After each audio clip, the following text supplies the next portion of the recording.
Vamos ouvir agora o senhor Oscar Aníbal Chipano, juiz corregedor internacional, Tribunal de Mediação Arbitral.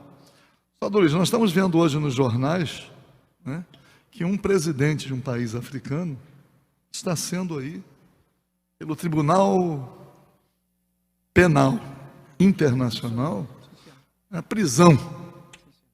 E por que esse tribunal não mandou prender o presidente Bush? Né? Porque o assalto à mão armada ao Iraque matou tanta gente.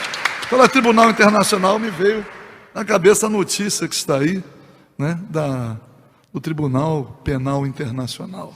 Quer dizer, morreram tantas pessoas no Iraque naquele assalto à mão armada, né? Morreram tantos soldados americanos também, estão lá morrendo, e o tribunal está lá, Tribunal Penal Internacional, crime contra a humanidade, claro, reconheceu que se baseou em informações falsas, declarou isto claramente para o mundo todo.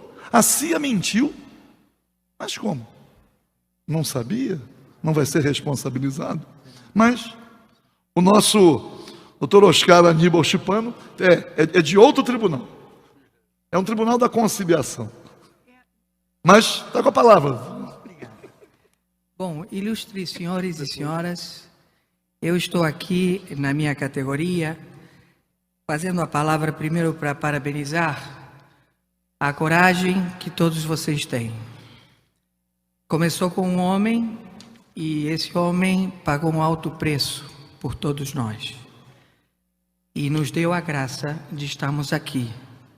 Cabe a nós manter a retidão do corpo, que isso é fácil.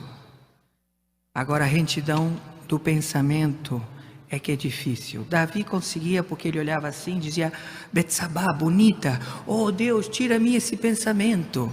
Mas assim mesmo pecou. Então, ele é conforme o coração de Deus. Eu sou um praticante da palavra e na palavra está a verdadeira formação de poder. Então, em Romanos 13 diz: submissão à autoridade. Toda alma esteja sujeita às autoridades superiores, porque não há autoridade que não venha de Deus. As autoridades que a formam, ordenadas por Deus. Por isso, quem resiste à autoridade, resiste à ordenação de Deus. E os que resistem terão sobre si mesmos a condenação. Porque os magistrados não são terror para as boas obras, mas para as más. Queres tu, pois, não temer a autoridade? Faze o bem e terás louvor dela, porque ela é ministro de Deus para teu bem. Mas se fizeres o mal, teme, pois não traz de balde a espada. Porque o ministro de Deus é vingador para castigar o que faz o mal.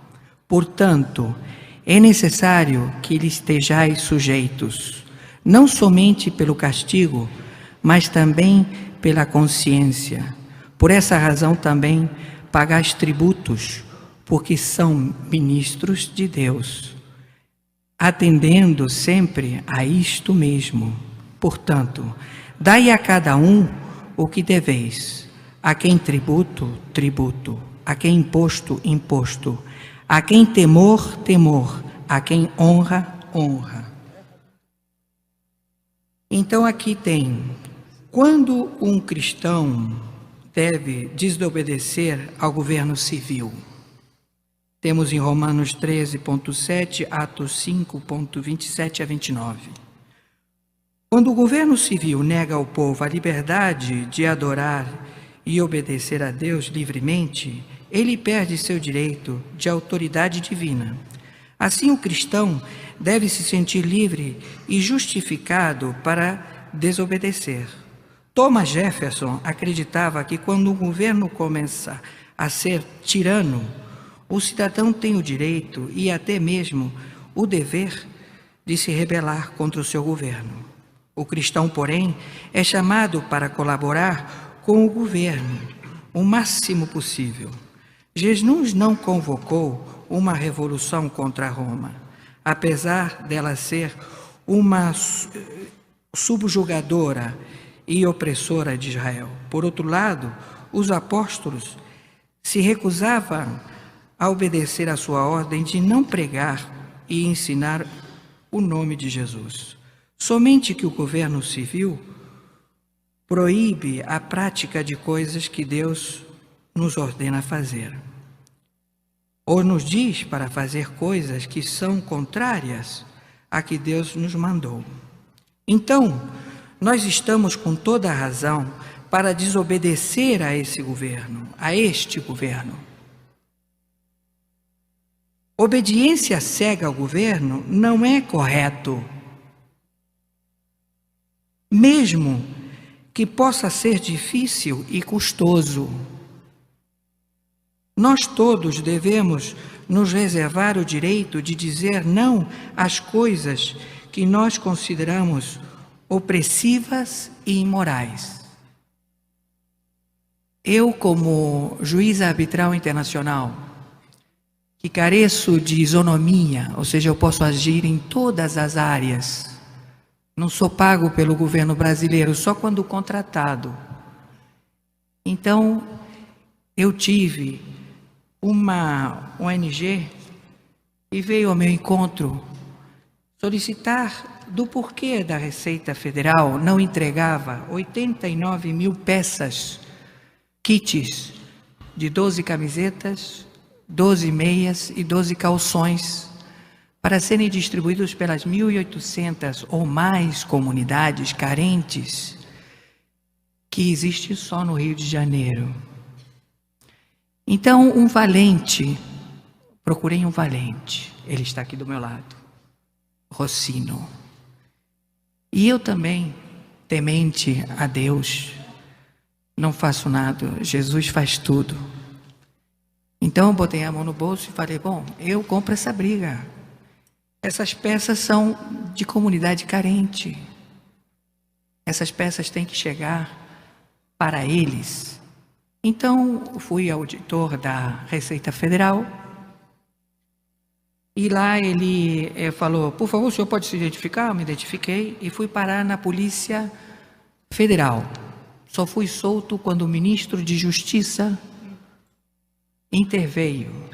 E isso me levou a um processo. Eu fui processado a cumprir trabalho comunitário. Ao descobrirem que de fato eu sou juiz, eles ficaram temerosos.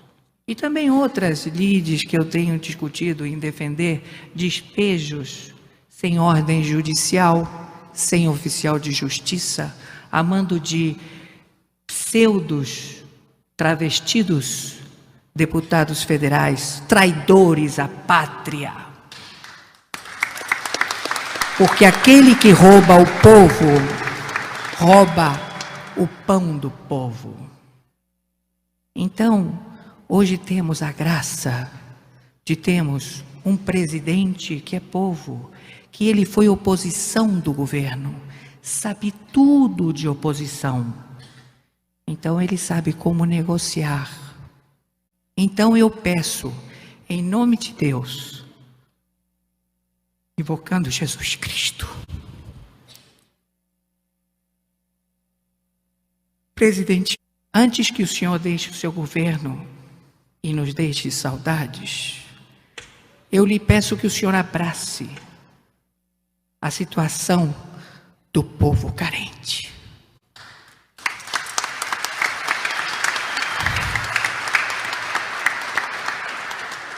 Eu lhe peço, como o deputado Paulo Ramos, perseguido, ameaçado, muitas vezes vilipendiado, mas nunca perdeu a coragem. Sempre esteve aqui, falando e dizendo o que ele bem pensava. Nós precisamos de pessoas como vocês, que vocês têm os direitos humanos, como eu também tenho, mas só que recebemos esse direito porque ele surgiu na guerra Então era dado aos prisioneiros.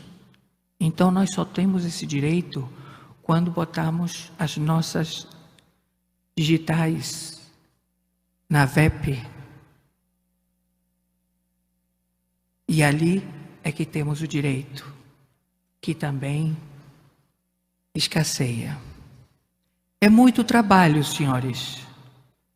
É muito trabalho para juízes que vêm bem intencionados. É muito trabalho para deputados que vêm bem intencionados. É muito trabalho para vereadores que vêm bem intencionados.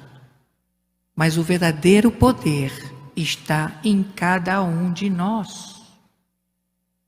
O preço já foi pago. Nós fomos de graça libertos. Então, só temos que pensar bem. Não fazer conluios com pessoas que dizem: você faz isso e eu faço isso para você. Não faça barganha. Ouça. A sua paz está dentro de você. Espere de Deus, de Jesus. Não espere do homem. O homem é mentiroso.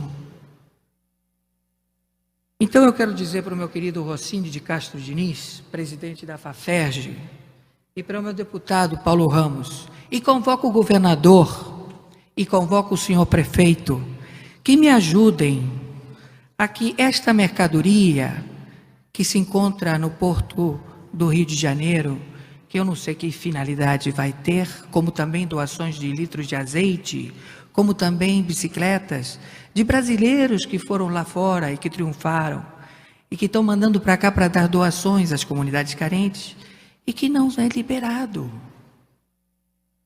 Então eu pretendo, até meus últimos dias, estar na companhia de Jesus, porque Ele me fortalece. Não mais como juiz, mas como homem.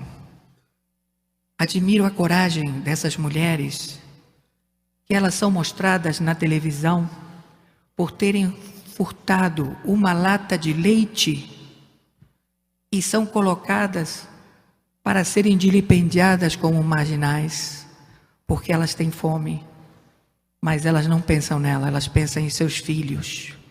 São levadas à delegacia pelo gerente do supermercado. O delegado diz: eu pago.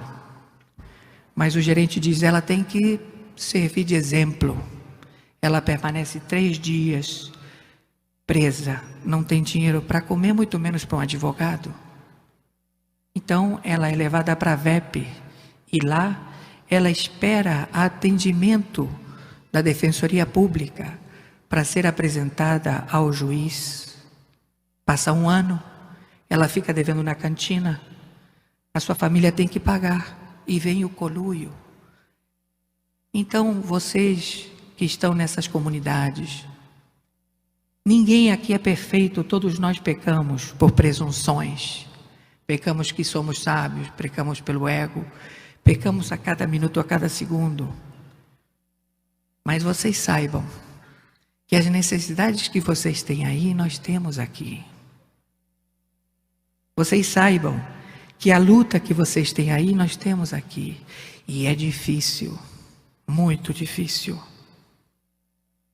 Então eu quero, em nome do Senhor Jesus, agradecer a oportunidade e dizer a vocês que tudo o que vocês pedirem a Jesus, em nome de Jesus, a seu Pai, Deus, Ele fará por todos nós.